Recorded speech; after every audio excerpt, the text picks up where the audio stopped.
বন্ধুরা আমরা যখন দুইজন রেস্টুরেন্টে খাবার খেতে আসছিলাম, আরে এরা এটা কি করতেছে? দিদি দেখো আইসক্রিম নিয়ে এসেছি। আমার দিদি তো আমাকে অনেক খেয়াল রাখে। আরে এই পাগলটা আবার কোথা থেকে আসলো? আরে আরে দাঁড়াও, এটা তোমার জন্য না, তুমি কিনে নিয়ে এসো।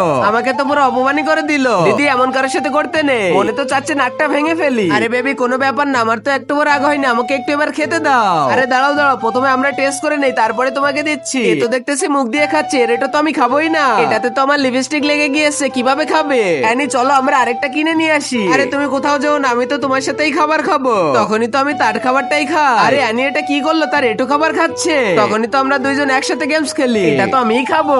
তাই নাকি? তোমার আগে তো আমিই খাবো। আরে এর থেকে বড় লোভটা আমি কোথাও দেখি নাই। দাঁড়াও, এর বদলা তো আমি নেবো। অ্যানি দেখো না, আমার জন্য আমি পাপড় তুয়েছিলাম কিন্তু সে তো অ্যানি খেয়ে নিয়েছে। আরে অ্যানি এই পাগলটার সাথে তোমার দেখা কিভাবে হয়? এরকে তুমি ভালোবেসেছো কিভাবে? আমি তো এইটাই বুঝতে পারি না। আরে এটা তুই কি বলতেছিস? তোর মতো মেয়ে আমি তো সবসময় পকেটে নিয়েই ঘুরি। আর আগে মহান আল্লাহকে তুমি ভালোবাসলে লাইক এন্ড সাবস্ক্রাইব করে দাও। আর পার্ট 2 দেখতে চাইলে অবশ্যই কমেন্টে পার্ট 2 লিখো।